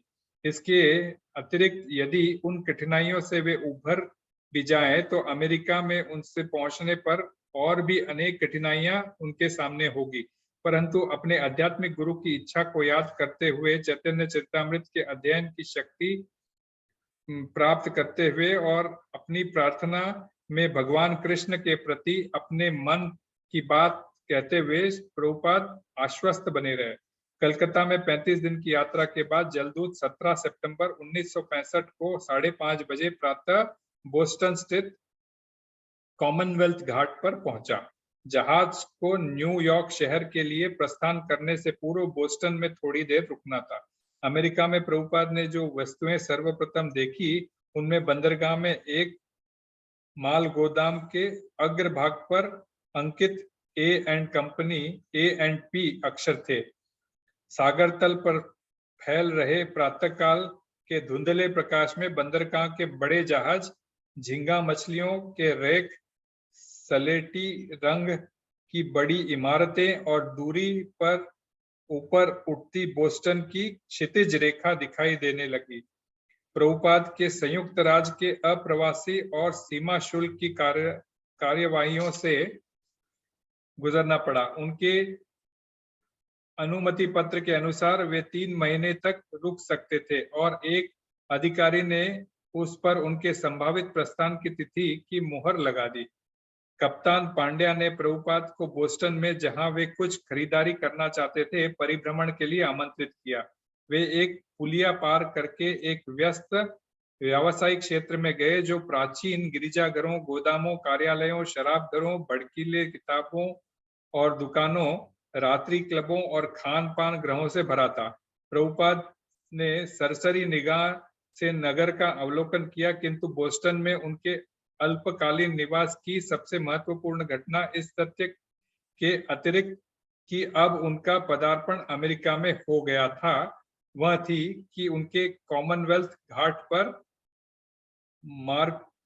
मार्किणे भागवत धर्म, अमेरिका में कृष्ण भक्ति का उपदेश शीर्षक एक दूसरी बंगाली कविता लिखी। उस दिन जहाज पर उन्होंने जो पद लिखे उनमें से कुछ ये थे। मेरे प्रिय भगवान कृष्ण, आप इस तुच्छ प्राणी पर इतने दयालु है, किंतु मुझे मालूम नहीं कि आप मुझे यहाँ क्यों लाए हैं। अब आप मेरे साथ जो चाहे सो करे, किंतु लगता है कि आपको यहाँ पर कुछ काम है, अन्यथा आप मुझको इस डरावने स्थान पर क्यों लाते। यहाँ के अधिकतर लोग तमोगुण और रजोगुण से निमग्न है। भौतिक जीवन में डूबे हुए वे अपने को परम सुखी तथा संतुष्ट मानते हैं और इसलिए उनका वासुदेव कृष्ण के दिव्य संदेश में कोई रुचि नहीं है। मैं नहीं जानता कि वे इसे किस प्रकार समझ पाएंगे, किंतु मैं जानता हूं कि आपकी अहेतु की कृपा से सब कुछ संभव है, क्योंकि आप परम कुशल योगी है। भला ये लोग भक्ति रस को कैसे समझ पाएंगे। हे प्रभु, मैं केवल आपकी कृपा की याचना करता हूं, जिससे आपके संदेश के प्रति उन्हें आश्वस्त कर सकूं। आपकी इच्छा के सारे जीव माया के वश में हैं, अतः आप चाहे जो अपनी इच्छा से वे माया के चंगुल से छूट भी सकते हैं।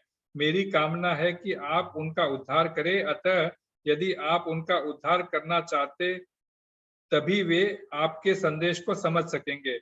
मैं उन्हें कृष्ण भावनामृत का संदेश कैसे समझा सकूंगा। मैं अत्यंत अभागा, अयोग्य तथा परम पतित हूँ, इसलिए मैं अपने आपके आशीर्वाद की याचना करता हूँ, जिससे मैं उन्हें आश्वस्त कर सकूं, क्योंकि अपने आप मैं ऐसा करने में अक्षम हूँ।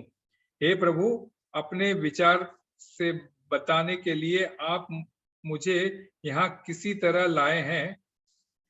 हे मेरे प्रभु, अब यह आपके हाथ में है कि आप मुझे सफल बनाए या असफल होने दे। मैं समस्त विश्व के आध्यात्मिक स्वामी, मैं आपके संदेश को केवल दोहरा सकता हूँ, अतः यदि आप चाहे तो मेरी वाणी की शक्ति आप उनके लिए सुबोध बना सकते हैं। आपकी अहेतुक कृपा से ही मेरे शब्द विमल बनेंगे। मेरा विश्वास है कि जब यह दिव्य संदेश उनके हृदयों में प्रविष्ट होगा, तब वे निश्चित ही प्रसन्नता का अनुभव करेंगे और जीवन के समस्त दुखों से मुक्त हो सकेंगे। हे प्रभु, मैं आपके हाथों की कठपुतली के समान हूँ, अतः यदि आप मुझे जहां नचाने के लिए लाए हैं, तो मैं जितना चाहे मुझे नचाइए। मुझ में न भक्ति है न ज्ञान, किंतु मैं कृष्ण के पवित्र नाम में प्रगाढ़ श्रद्धा है। मेरा नाम भक्ति वेदांत रखा गया है, और अब यदि आप चाहे तो भक्ति वेदांत के वास्तविक तात्पर्य को सार्थक बनाए। हस्ताक्षर परम अभागा अकिंचन याचक AC भक्ति वेदांत स्वामी, जलदूत जहाज पर कॉमनवेल्थ घाट पर अवस्थित बोस्टन, मैसाचुसेट्स, संयुक्त राज्य अमेरिका, दिनांक 18 सितंबर 1965। अब वे अमेरिका में थे। वे अमेरिका के एक प्रमुख नगर में थे जो अरबों खरबों की संपत्ति से लाखों के जनसंख्या से परिपूर्ण था और अपने ढर्रे पर चलते रहने के लिए दृढ़ निश्चय था। प्रभुपाद ने बोस्टन को एक विशुद्ध कृष्ण भक्ति का दृष्टिकोण से देखा। उन्होंने नारकीय नागरिक जीवन को भौतिक सुख की माया के प्रति समर्पित लोगों को देखा। उन्होंने सेवा भाव के प्रतिक्षण उन्हें प्रेरित कर रहा था और वे उन लोगों को दिव्य ज्ञान और संरक्षणकारी कृष्णा भावनामृत के संदेश दे, फिर भी वे उनको बहुत अक्षम, पतित और असमर्थ अनुभव कर रहे थे। वे मात्र एक शूद्र भिक्षुक थे, धन विहीन। समुद्री यात्रा से वे दिल के 2 दौरों से बचकर गए थे। वे मित्र भाषा बोलते थे, विचित्र वेश में थे, तभी भी वे लोगों को सिखाने आए थे कि वे मांस भक्षण, अवैध यौन संबंध, मादक द्रव्य सेवन, द्रुत क्रीड़ा छोड़ दे और भगवान कृष्ण की उपासना करे। उस कृष्ण की जो उन लोगों के लिए एक पौराणिक हिंदू देवता थे। किंतु ऐसी परिस्थिति में प्रभुपाद क्या कर सकते थे? असहाय होकर उन्होंने सीधे भगवान से अपने मन की बात कही। मेरी कामना है कि आप उनका उद्धार करें। मैं आपके आशीर्वाद की याचना करता हूं जिससे मैं उनको आश्वस्त कर सकूं, और उन्हें आश्वासन करने के लिए मैं भगवान के पवित्र नाम की शक्ति और श्रीमद् भागवत पर निर्भर थे। यह दिव्य वाणी उनके हृदयों में भौतिक भोगों की इच्छा को दूर कर देगी और उनके प्रेमा भक्ति जागृत कर देगी। बोस्टन के सड़कों पर चलकर प्रभुपाद अवगत हो चुके थे कि यहाँ तमोगुण और रजोगुण की शक्ति के लोग प्रभुत्व थे, किंतु दिव्य प्रक्रिया से उनका विश्वास था। वे छोटे थे किंतु भगवान असीम थे और भगवान अन्य कोई नहीं, कृष्ण थे जो उनके प्रिय सखा थे।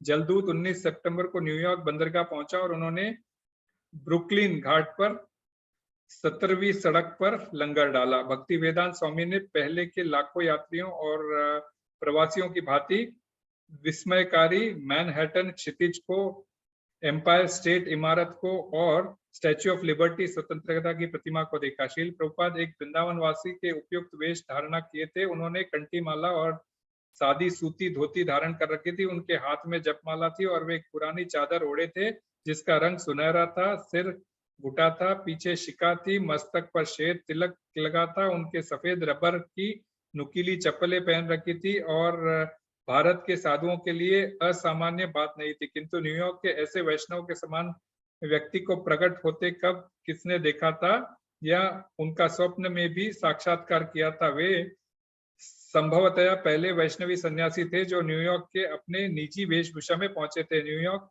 के लोग ऐसे विचित्र नवांतुकों पर विशेष ध्यान न देने की कला में कुशल थे और श्रील प्रभुपाद ने केवल उनको भरोसा था। अपने एक जमानतर मिस्टर अग्रवाल पेंसिल्वेनिया में कहीं रहते थे। प्रभुपाद को लेने अवश्य ही कोई आएगा। यद्यपि जहाज से उतरकर घाट पर सामने पर मुझे मालूम नहीं कि बाएं मुड़ना है या दाएं। गोदी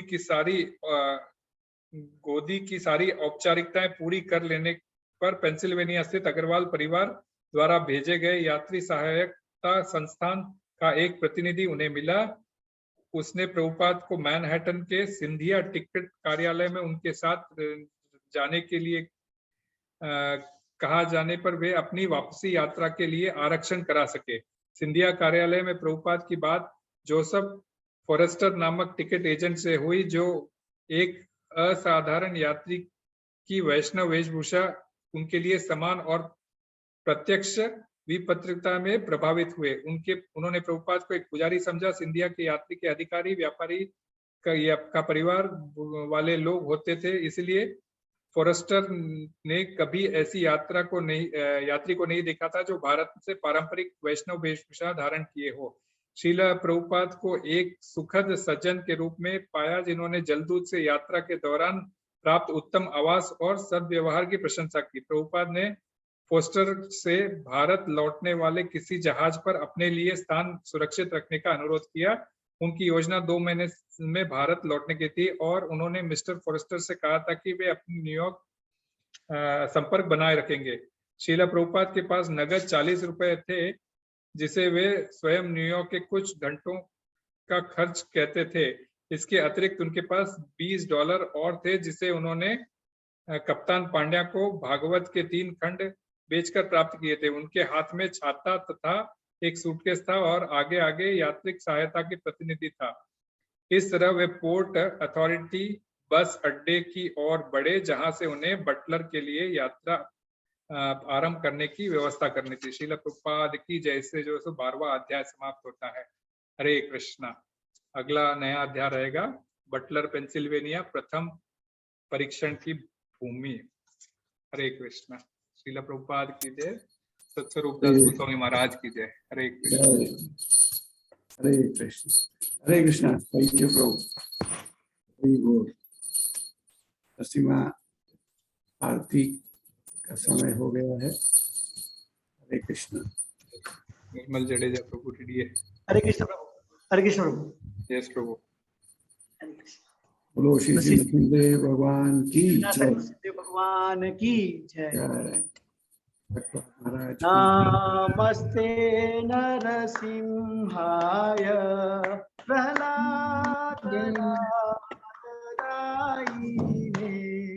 हिरण्यकश्यपूर्वक्षः शीलकण्ठानकालाय इतो नरसिंहा परतो नरसिंहा यतो यतो यामि ततो नरसिंहा बहि नरसिंहा हृदये नरसिंहा नरसिंहामदिं शरणं प्रपद्ये तव करकमलवरे नखा अद्भुत श्रृंगार दलिता हिरण्यकश्यपूतनुभृङ्गम् केशवधृता नरहरिरूपा जय जगदीश हरे जय जगदीश हरे जय जगदीश हरे जय नरसिंहदेव जय नरसिंहदेव जय नरसिंहदेव जय नरसिंहदेव जय भक्त प्रहलाद जय भक्त प्रहलाद जय भक्त प्रहलाद जय भक्त प्रहलाद जय प्रभुपाद जय प्रभुपाद जय प्रभुपाद श्रील प्रभुपाद जय गुरुदेवाय जय गुरुदेवाय जय गुरुदेवाय श्रील गुरुदेवाय निताय गौर हरि बोल हरि बोल हरि बोल हरि बोल निताय गौर हरि बोल हरि बोल हरि बोल हरि बोल। श्री श्री विघ्न विनाशक नरसिंहदेव भगवान की जय। भक्तराज प्रहलाद महाराज की जय। श्री प्रभुपाद की जय। श्री गुरुदेव महाराज की जय। सभी भक्त जनों जय हो। सभी को हरे कृष्ण प्रभु। हरे कृष्ण। हरे कृष्ण प्रभु।